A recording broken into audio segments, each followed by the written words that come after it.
Big breaking news as the Dbacks emerge as a frontrunner for double World Series winner, three-time All-Star and childhood Dbacks fan Alex Bregman. Is he the solution to the gaping hole in our offense? Find out right now on the Dbacks podcast. Baseball is back. Perdomo makes the play. And a high fly ball. No doubt about this. Home run Marte. They're going to send them all the way around. Corbin Carroll with an inside the park answer back. It's Alec Thomas from the Diamondbacks. Former Major League Baseball player Luis Gonzalez. I'm Torey Lavello, and you're listening to the Dbacks podcast. Dbacks podcast. Dbacks podcast. Arizona's #1 baseball and beverage podcast. Hello everyone and welcome back to the Dbacks podcast, where we bring you all the hottest Arizona Diamondbacks talk from across the pond here in London. We are proud to be Arizona's #1 baseball and beverage podcast. And we've finally got some big splash news in the free agent pool as the Dbacks emerge as surprise frontrunners to lock down Alex Bregman on a big money, multi-year deal, looking to fend off interest from Toronto, who have pivoted to land NBB star Kazuma Okamoto instead, the Chicago Cubs, and what's described as an aggressive offer from Boston to land the services of the three-time former All-Star at the hot corner. I've got myself a little bit of a cold with the temperature below freezing here in London right now. I'm sorry if you can hear that in my voice. So I've got my usual cup of piping hot tea, and it's got a cold and flu medicine chaser to spice things up. So with that out of the way, let's get right into the news.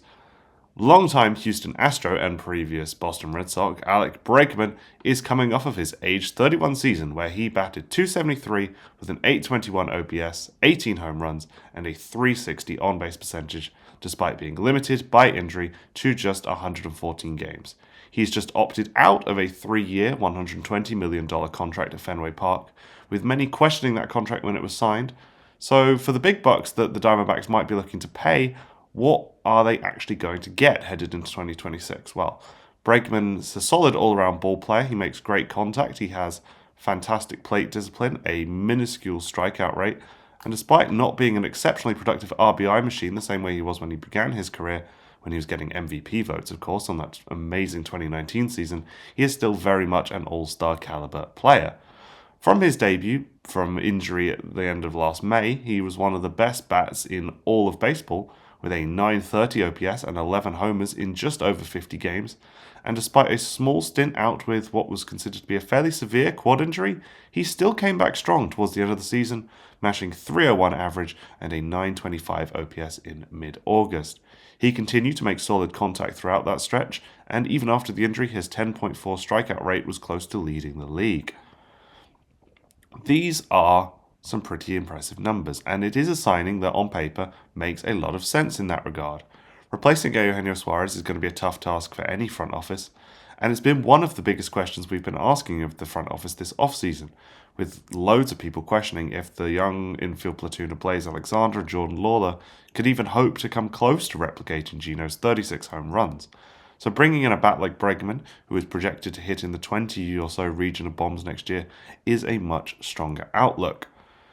Bregman overall represents almost double Gino's career WAR despite being 3 years younger, and while yes, he's an overall less valuable bat in the hits, homers and RBI departments, he's a far more valuable all-rounder, with a higher average, OPB, slugging, OPS and OPS plus, with a better base running value and defensive metrics, and is also a former Gold Glove winner. He tends to trend towards being a pull hitter, with just over 31% of his hits last year being to left field, which obviously is well suited to hitting towards the Green Monster, and doesn't shape up necessarily as nicely for Chase Field, which with the left field wall being between 330 and 374 feet. Well suited for above of power for righty pull hitters, as Lourdes Gurriel Jr. was showing us last year before his injury. And though it's not ideal, for all you naysayers who are screaming, he's only hit at Fenway last year, when I talk about Bregman still having solid power for a guy not really known for hitting home runs, I would also just like to point out that Bregman hit 6 homers at Fenway last year, whereas 12 of those came on the road, coming at Camden Yards, Busch Stadium, 2 in one game at Tampa's temporary home of Steinbrenner Field, which yes, I know is kind of a AAA field, but the distance is still pretty good.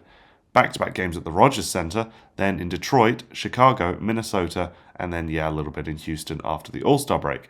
So it's not like he's moved to Colorado or Yankee Stadium to pad out his home run stats like some hitters we've seen.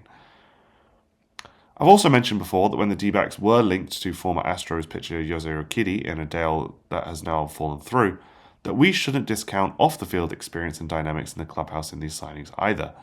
We are a team that's mid-rebuild following 2 consecutive years missing out on the postseason, which stung seeing as before that we were 3 games away from a World Series. Bregman, however, like his former teammate Urquidy, has 2 rings in the trophy case. He's won on a team that's won it all before, which is not to be underestimated.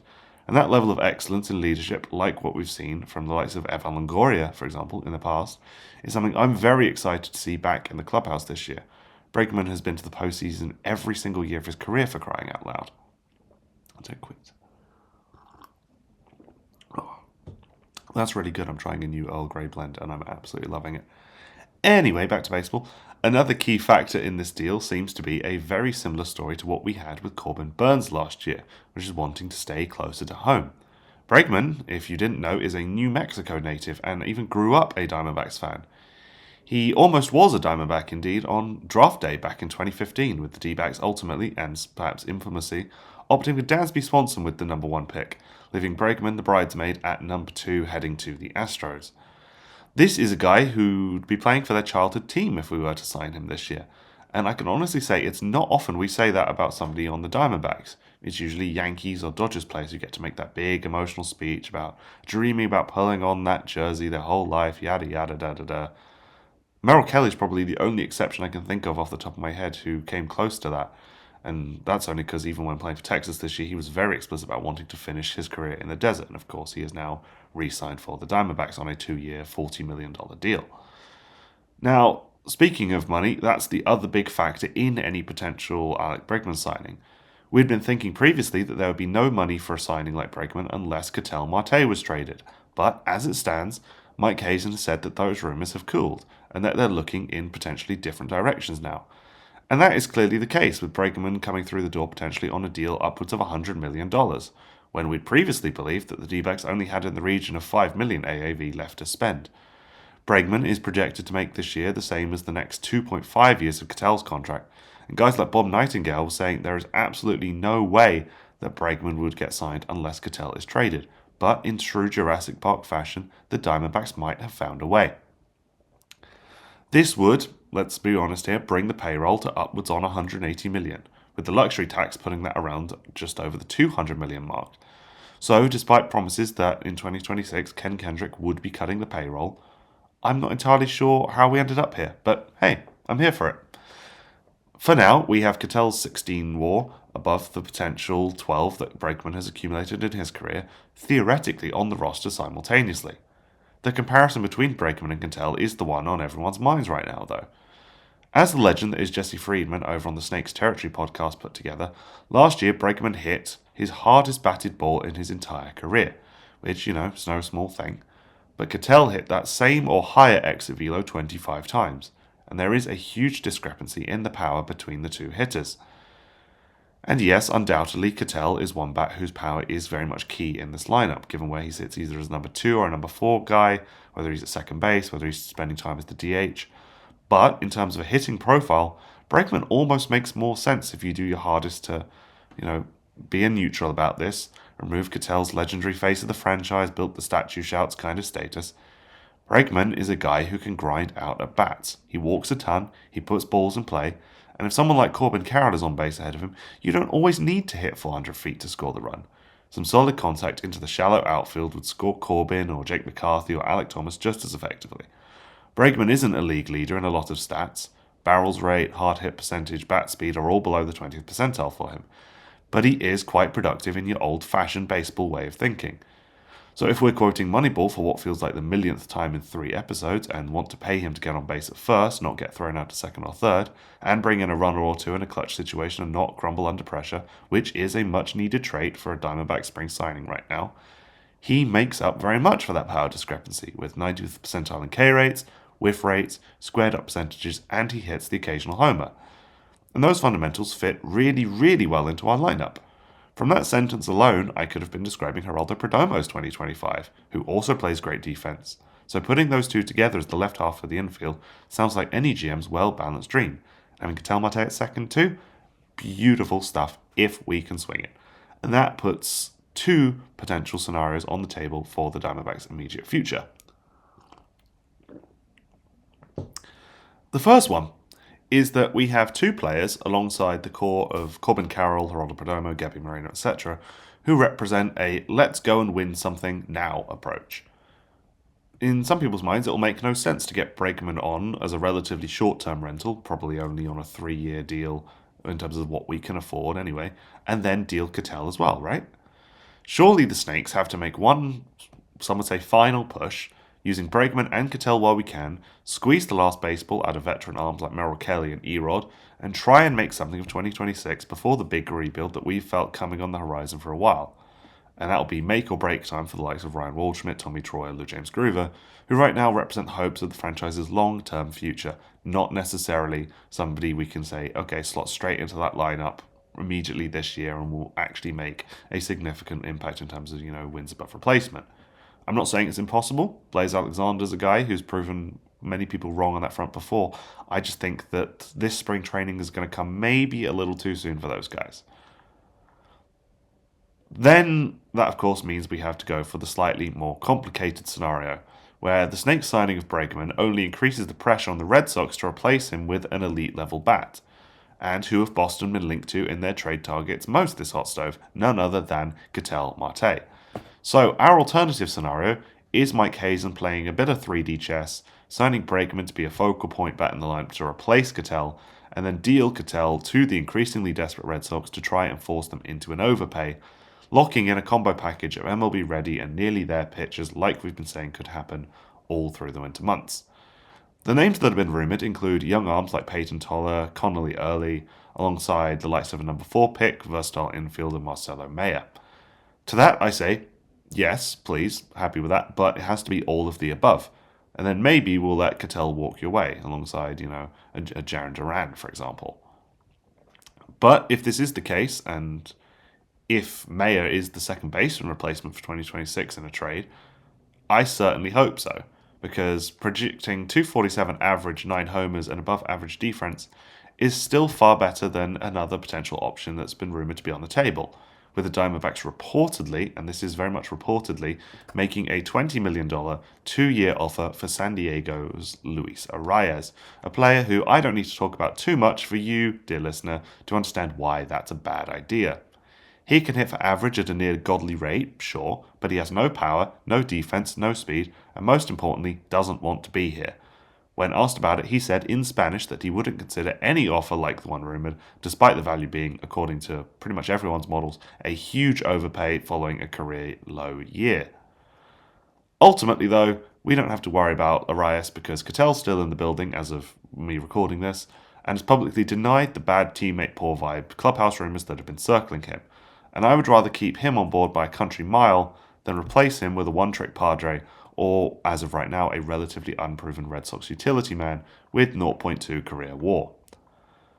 Moving on, in other news in the past few days, there's been some soft links to veteran slugger Marcell Ozuna coming off his age 35 season, where he hit 232 average, 21 homers, and posted an 756 OPS with a 113 OPS plus, which, is pretty good.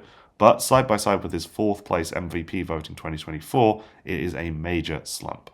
Bleacher Report's Joel Reuter said it's a natural and even likely fit for the Diamondbacks, but I don't think it's the kind of signing we should be prioritising whatsoever.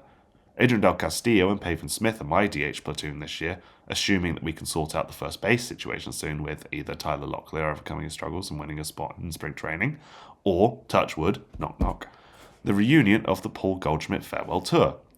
Either, or, in my mind, still between then, and Ozuna, without much gas left in the tank after 13 years in the majors, which, seems to be a much weaker option, in my opinion.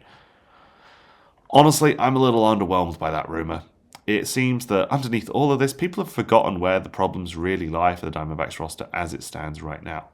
We filled up all the rotation spots, and yes, it's hardly elite, but it is 5 MLB level pitchers who, yes, also all have strengths and weaknesses, but what it's not doing is putting Christian Maynor, Cole Drake, Mitch Bratt, or Yumin Lin in the firing line too early in their development as our, maybe 3, 4, and 5 guys on the rotation. We've seen some progress out of guys out of the bullpen. Ryan Nelson, of course. Let's not forget began last year as a bullpen arm and had to grow up real quick to emerge as an ace contender and try and hold it together while everything else burning around him. But what we really, really need still is reliable MLB-ready bullpen depth, especially in the late inning or closer category. Targets in the free agent market like Luke Weaver, Pete Fairbanks, Kenley Jansen have all gone and signed elsewhere, and it leaves the market a little bit bare bones, which is starting to concern me a bit. Trading Ketel, for example, for 2 young starters from Boston doesn't solve that problem. They would end up likely either long relief out of the bullpen or in an already pretty stacked AAA Reno lineup that's, we don't need more starters in Reno. We need bullpen depth now. Right now, we're going to start the season relying on Kevin Ginkel to rediscover some form and Andrew Solfank as a de facto closer to save the bullpen, with J. Mart and AJ Puck still a long way away. I will wrap this up with a very simple plea to Mike Hazen, Torey Lovullo, Ken Kendrick. If any of you are watching, bullpen arms. Please, in this free agency class alone, we could still bring back Jalen Beeks, Shelby Miller, and Andrew Chafin, all of whom have made appearances with the Dbacks before, and still have cash left over for somebody like a Sir Anthony Dominguez and a Jose Leclerc. Heck, at this point, I'd take whatever 38-year-old Craig Kimball has left in the tank. I know he's barely pitched at all this year. I just really don't know how I'll feel about John Curtis and Taylor Rashi being our best arm out of the pen on opening day, should things stay as they are. I'm still excited, though, about the possibility of bringing in Alex Bregman. I'm still going to hold out hope that Ken Kendrick's going to say, you know what, Mike Hazen, I will give you that money if you can go and achieve something with this roster without having to get rid of a Ketel Marte, for example. People have said, before the winter meetings, it was 50-50 on the Dbacks would trade Ketel. Then it was more likely after the end of the winter meetings, and now rumors of that are cooling. So I have a feeling that come the start of the season, Ketel is definitely going to be in a Dbacks uniform, but I would love to see Bregman come in there and, be wearing the same jersey as Ketel come opening day. That would be an incredible amount of, just resolute, productive bat to add to the roster. As much as I love Blaze, as much as I love Jordan Lawler, Blaze, don't think he's quite an everyday third baseman just yet. Lawler, of course, expected to get some reps in the outfield, similar to how Blaze did towards the end of last year, with Lourdes being injured. At the moment, we're still not quite sure what the trade situation on the center fielders are with Alec Thomas or Jake McCarthy. Maybe it's the best for Lawler to use some more of that athleticism that we know he has to go into the outfield, put it in high gear, sprint around a lot. Maybe go in center, but probably more starting out in left, because we really don't have a left fielder right now in terms of an everyday guy without Lourdes there. So, yeah, who knows? But I'm personally optimistic. I'm holding out hope. I'm not sure it's going to happen. It seems still quite unlikely. A lot of guys are saying we're not going to get Bregman full stop. We're not going to be able to afford him unless we trade Ketel. Some people are saying, well, if we do get Bregman, all that does is make the Dbacks more keen to trade Ketel, because everyone knows that we can't necessarily afford to have both of them on the roster, so we may have to give up Ketel for a little less value than we were hoping for. It's all a bit of 3D chess, and this is another reason why I'm not a baseball GM. I'd just be going to the owner every week saying, I want another $100 million, I want to sign this guy. And, unfortunately, we're not the Los Angeles Dodgers. We can't just go and do that and, go and get Edwin Diaz for double what the next closest team paid for him. That's unfortunately the nature of baseball. We might get a lockout this season because everyone else is sick of the Dodgers doing that. We really don't know. But I'm going to stay optimistic. I'm going to be in Arizona for a little bit of spring training ahead of the World Baseball Classic. So hopefully by the time I get there, we've got some bullpen arms. And if we don't, hey, Torey Lovullo, I've never pitched a professional baseball in my life, but, give me a call. I'm sure I can hurl it in the vague direction of the strike zone, maybe. I'll probably hit a few people. My repertoire is, probably a 50-mile-an-hour fastball, and that's about that. But, hey, I'm down for it. I'll give it a go. As always, I want to say thank you very much for listening to the Dbacks podcast. We're gonna wrap it up there before I start going on a rant about how I could have made it as a player if it wasn't for injuries, blah, blah, blah, blah, blah, which would all be complete bollocks. Thank you very much for listening, and we'll see you on the next one. Goodbye.